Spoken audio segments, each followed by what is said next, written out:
నారాయణ హాస్యానికి చిరునామా. బతికున్నన్నాళ్లు కొన్ని నవ్వులిచ్చిన ఆయన తెలుగు సినీ అభిమానుల్ని శోకసంద్రంలో ముంచి కానరాని లోకాలకు వెళ్లిపోయారు.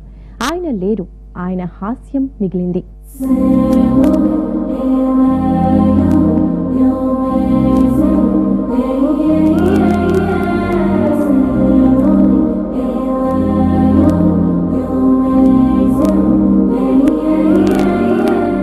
ఎంఎస్ అని అందరూ అభిమానంగా పిలుచుకునే ఎంఎస్ నారాయణ హాస్యానికి మారుపేరు. పశ్చిమ గోదావరి జిల్లా నిడమరులో జన్మించిన ఎంఎస్ నారాయణ 2 దశాబ్దాల పాటు తెలుగు సినిమాను తన హాస్యంతో వెలిగించారు. నవ్వులు పంచి కన్నీరు మిగిల్చి ఇక సెలవంటూ వెళ్లిపోయారు.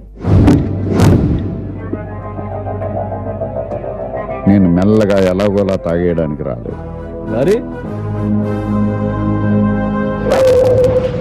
ఈ హైదరాబాద్ ని ఉచ్చపోయించడానికి వచ్చాను. ఏ హైదరాబాద్ షహర్ కో పిషాబ్ కర్వానే ఆయా హూ.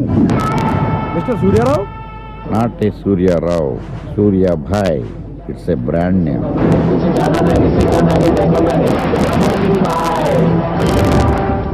రౌండ్ అప్ చేసి నన్ను కన్ఫ్యూజ్ చేయొద్దు, ఎందుకంటే కన్ఫ్యూజన్ లో నేను ఎక్కువ కొట్టేస్తాను. మమ్మల్ని కాదు, మందు. లెక్చరర్ ఉద్యోగం, ప్రతి నెల ఖచ్చితంగా వచ్చే జీతం, పల్లెటూరు వాతావరణం, హాయిగా సాగిపోయే జీవితం.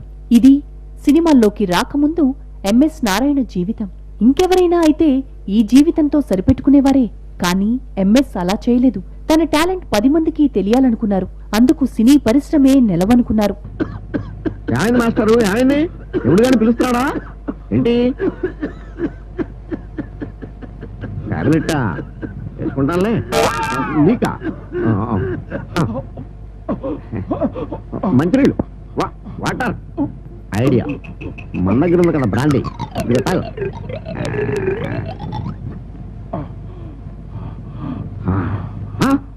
ఏంటి కొమ్మ తీసి పైకి పార్సిల్ అయిపోయా ఏంటి? అమ్మో, పర్వాలేదు, ఇంకా అవుట్ అవ్వలేదు. బూస్ట్ ఉందా? బూస్ట్ ఎందుకయ్యా, వేస్ట్.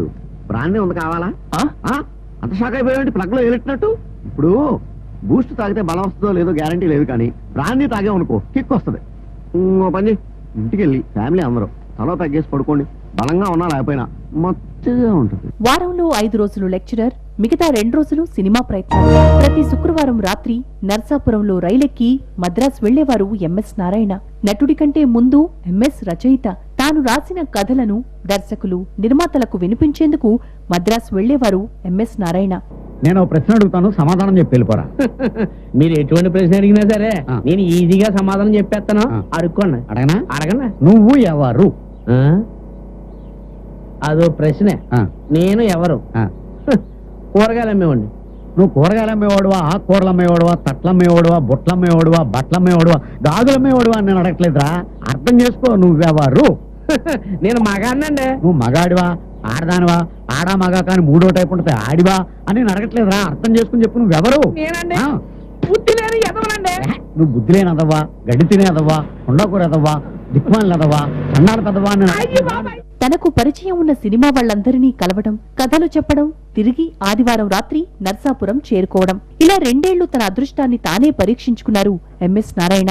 ఉద్యోగం వదులుకుని పూర్తి స్థాయిలో సినిమాల వేటలో పడితే కుటుంబం రోడ్డున పడుతుందనే భయంతో ఇలా వారానికి 2 రోజులు మద్రాసు వెళ్లేవారాయన.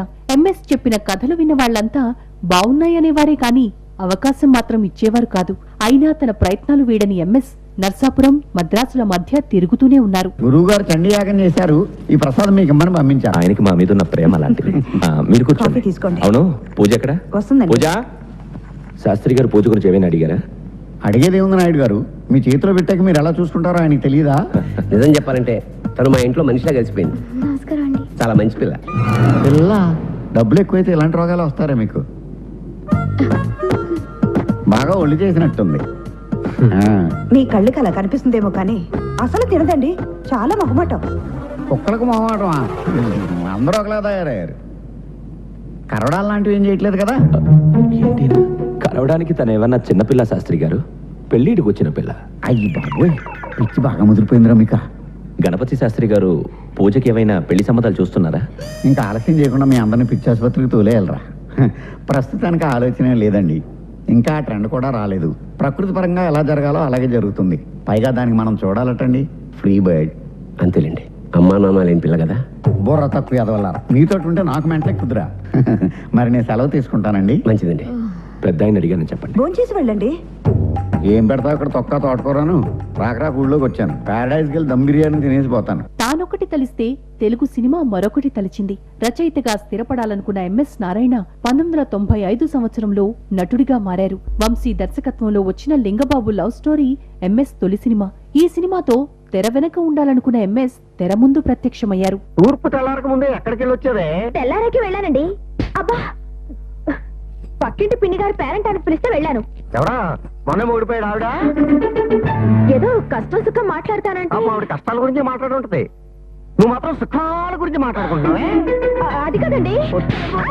అయ్ బాబాయ్, నిజం చెప్పవే. ఎక్కడిది చీమా చెప్పు. నేను కాదు, ఈ ప్రశ్నకు ఆ తల్లి సతీ సావిత్రి కూడా జవాబు చెప్పలేదు. సతీ శాస్త్రి చెప్పలేదేమో కానీ సర్కిల్ ఇన్స్పెక్టర్ బజ్జి ఉందో చెప్పగలడే. నిజం చెప్పు, నిజం. ఆ లింగబాబు గారి ఇంటికాడి నుంచి వచ్చిందే కదా ఈ చీమ. అసలు ఈ చీమకి నీకు సంబంధం ఏంటి? నీ ఒంటి మీద ఈ చీమ ఎందుకు పాకింది? దురద ఎక్కువై దానికా నీకా? పోయే కాలం వచ్చి పాకింది.